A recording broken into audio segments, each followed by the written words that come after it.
ప్రస్తుతం ఎక్కడ చూసినా కూడా వైఎస్ఆర్సీపీ నాయకుల నోటి నుంచి ఒకటే మాట, చంద్రబాబు గారిని ఎగతాళి చేస్తూ మాట్లాడడం. ప్రతిదీ నేనే కనిపెట్టాను, ప్రపంచంలో ఏ ఆవిష్కరణ జరిగినా అది చంద్రబాబు నాయుడే చేశారు అన్నట్టుగా కూడా చంద్రబాబు నాయుడు గారిని కొంత వ్యంగ్యంగా అపహాస్యం చేస్తూ మాట్లాడుతున్న పరిస్థితి. తాజాగా ధర్మవరం మాజీ ఎమ్మెల్యే కేతిరెడ్డి వెంకట్రామరెడ్డి కూడా ఒక వ్యాఖ్య చేశాడు. అమరావతిలో క్వాంటమ్ వ్యాలీ కాదు, ఆక్వా వ్యాలీ రాబోతుంది, అక్కడ చేపల పెంపకానికి కూడా సృష్టికర్త చంద్రబాబు నాయుడు గారే అని చెప్పేసి. చంద్రబాబు నాయుడు గారు అంటే అంత చులకన భావాన్ని జగన్మోహన్ రెడ్డి గారు ఆయన కింద ఉన్న నాయకత్వానికి గుచ్చి వాళ్ళల్లో చొప్పించి ఆయన గురించి ఎగతాళిగా వ్యంగ్యంగా మాట్లాడించే ప్రయత్నం చేస్తున్నారు.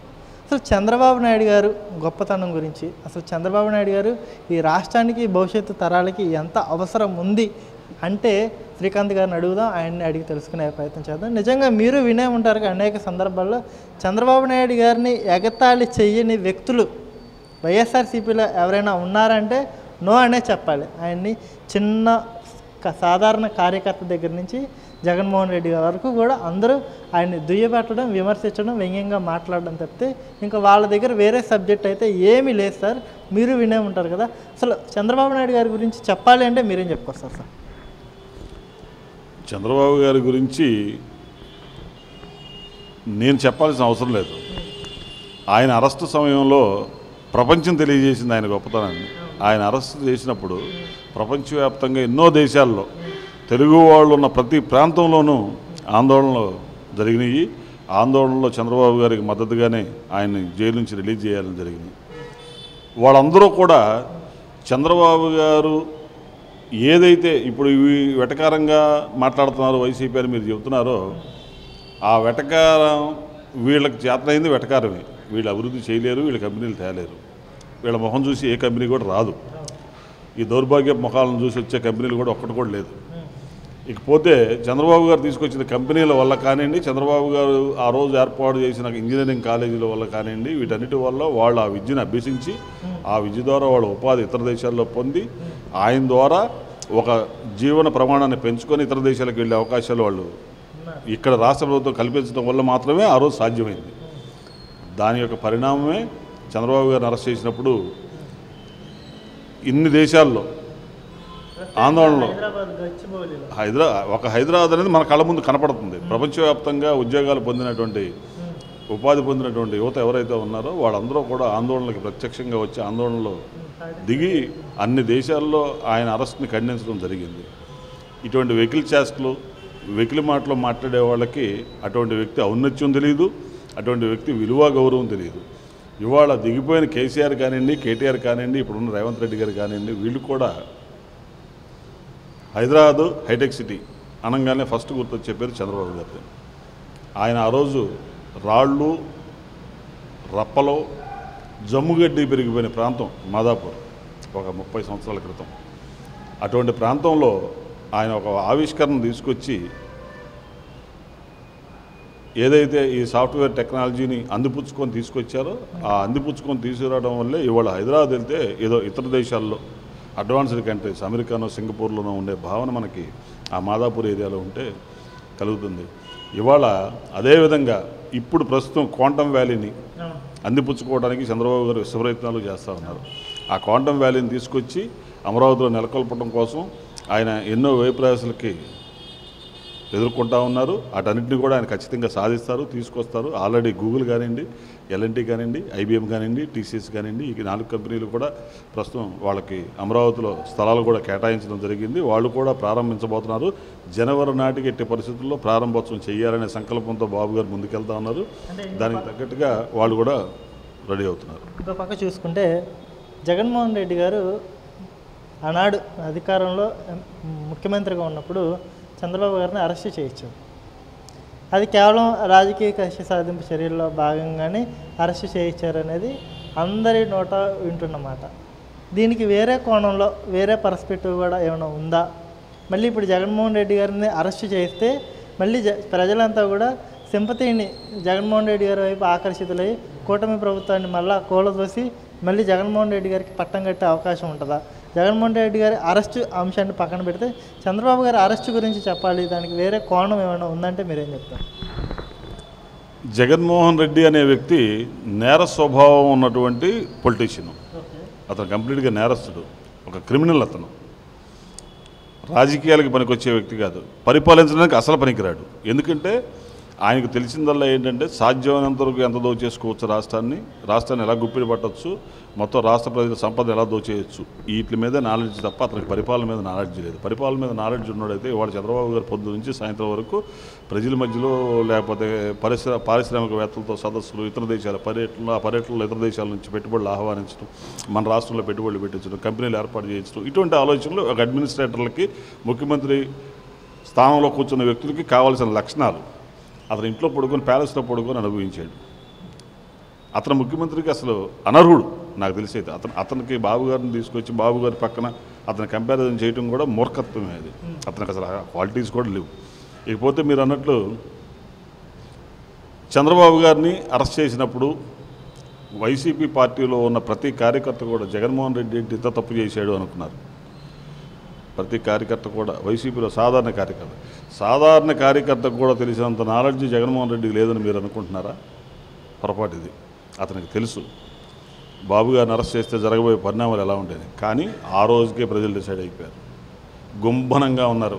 రాష్ట్రం అంతా ఎదురు చూస్తుంది ఎలక్షన్ డేట్ ఎప్పుడు వస్తుంది, ఎలక్షన్ కమిషన్ ఎప్పుడు డేట్ అనౌన్స్ చేస్తుంది, ఆ రోజు ఎప్పుడు ఈ రాక్షసుని, ఈ మధ్య మారేషుడిని వదిలించుకుందామా అని రాష్ట్ర ప్రజలు ఎదురు చూస్తూ ఉన్న సమయం అది. అతనికి ఇంటెలిజెన్స్ సర్వేలు అన్నీ తెలిసిపోయినాయి. అది కాక పీకే అతను ఎవరైతే ఇతన్ని ప్రశాంత్ కిషోర్ని పెట్టుకున్నాడో ఎలక్షన్ దీనికి స్ట్రాటజిస్ట్గా, అతను రిపోర్ట్ ఇచ్చేశాడు, నువ్వు మళ్ళీ అధికారంలోకి రావట్లేదని చెప్పేశాడు. అయితే ఇక్కడ నేరపూరిత స్వభావం ఉన్న ముఖ్యమంత్రిగా అతని ఆలోచనలు ఏం ఆలోచించాడంటే, ఇప్పుడు నేను బాబు గారిని అరెస్ట్ చేస్తే రేపొద్దున నన్ను అరెస్ట్ చేస్తే నేను ఆయన అరెస్ట్ చేశాను కాబట్టి నన్ను అరెస్ట్ చేస్తారు అని ప్రజలందరూ అనుకోవాలి. ఇప్పుడు ఆయన అరెస్ట్ చేశాను కాబట్టి, ఆయన లోపలేశాడు కాబట్టి బాబు గారిని తప్పు లేకుండానే లోపలేశారు. 3,000 కోట్లు అన్నారు, 300 కోట్లు అన్నారు, 30 కోట్లు అన్నారు, ₹3 కూడా పట్టుకోలేదు దాంట్లో స్కిల్ డెవలప్మెంట్ కేసులు. కానీ 53 రోజులు ఆయన బంధించారు, అక్రమంగా బంధించడమే.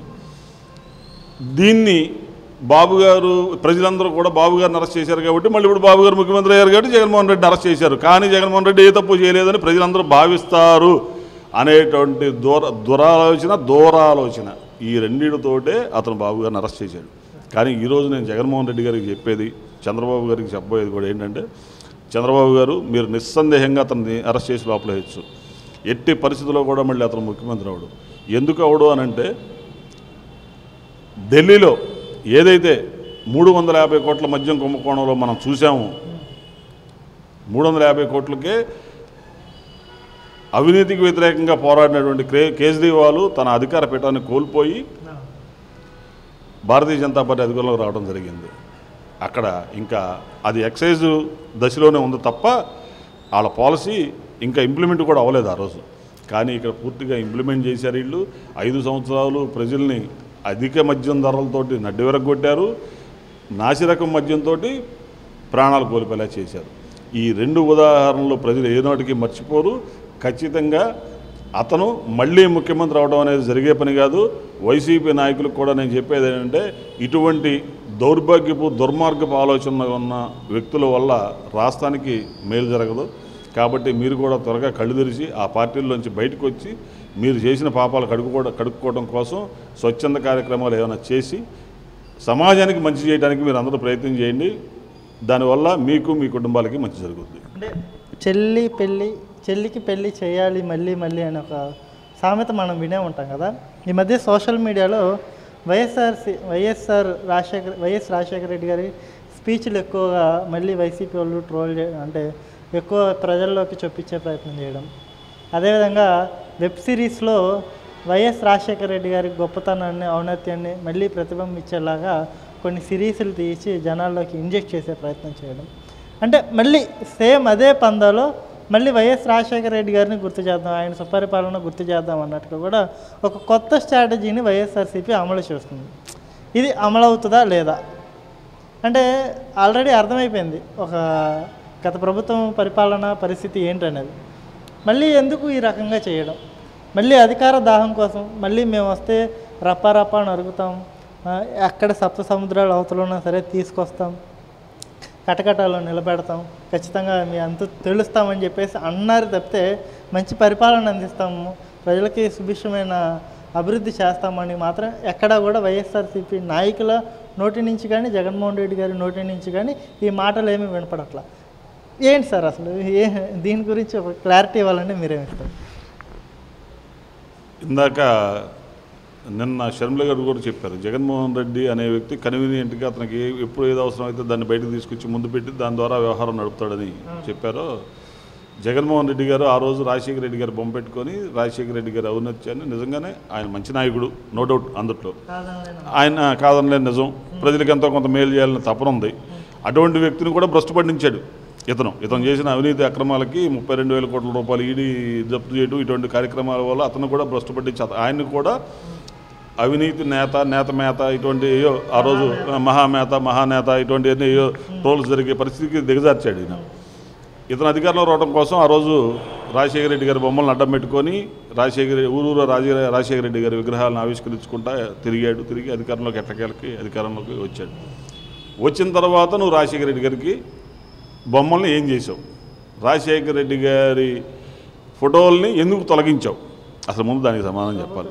ప్రభుత్వ పథకాలు అన్నింటిలో ఈయన బొమ్మలే వేసుకున్నాడు, అన్నిటికీ జగనన్న పథకాలే, జగనన్న అనే పేరు పెట్టుకొని ఆ పథకాలను అమలు చేశాడు. సరే దాన్ని పక్కన పెట్టండి. ఇవాళ నీకు మళ్ళీ గతి లేకగా నువ్వు మళ్ళీ రాజశేఖర రెడ్డి గారిని తీసుకొచ్చుకుంటుంది. నువ్వు చేసిన అవినీతి ఏదైతే ఉందో అది ప్రజలు మర్చిపోరు. మీ నాన్నగారు మంచోడు అయినంత మాత్రం నువ్వు మంచోడు అవ్వలేదు. చిరంజీవి గారు యాక్టరే, ఆయన కొడుకు యాక్టింగ్ రాకపోతే ఆయన హీరో చేయలేడు. ఒకసారి ఒక సినిమాకు 2 సినిమాలకు చేయగలరు ఆయన. ఆ తర్వాత ఆయన రామ్ చరణ్ గారు ఆయన ప్రూవ్ చేసుకోగలిగాడు కాబట్టే ఆయన హీరోగా నిలబడగలిగాడు. అదేవిధంగా రాజశేఖర రెడ్డి గారు కొడుకుగా నీకు ఒక అవకాశం ఇచ్చారు, నువ్వు అవకాశాన్ని శాంతం సంకనాకి ఇచ్చేసావు. రాష్ట్రాన్ని ఎందుకు పనికి రాకుండా భయంకరమైన దోపిడీకి గురి చేసేసి మొత్తం నీ జేబులు నింపేసుకున్నావు, నీ ప్యాలెస్లు నింపుకున్నావు, నీకు ఎక్కడెక్కడ ప్యాలెస్లు ఉన్నావు అన్ని ప్యాలెస్లను డబ్బుని దాచుకోవడం జరిగింది. ఇక మళ్ళీ రాజశేఖర రెడ్డి గారిని కాదు కదా ఇంకెవరిని తీసుకొచ్చి నువ్వు చూపించినా కూడా నిన్నైతే ప్రజలు నమ్మరు, నిన్నైతే అధికారంలోకి తీసుకొచ్చే ప్రసక్తే లేదు, నిన్ను ఎట్టి పరిస్థితుల్లో ప్రజలు మళ్ళీ ఎన్నుకోరు. ఇప్పుడు వచ్చిన ఆ 11 సీట్లు కూడా రేపు రావు, అసలు అందులో ఎటువంటి సందేహం లేదు. అసలు జగన్మోహన్ రెడ్డి అనే అతను ఇక రాజకీయాలను వదిలేసి అతనికి పడిన శిక్షలకి జైలు శిక్ష అనుభవించే పరిస్థితి ఉంటుంది తప్ప అతను మళ్ళీ రాజకీయ నాయకుడు అవతారంలో మళ్ళీ ప్రజల ముందుకు వస్తాడని అయితే నేను అయితే భావించట్లేదు.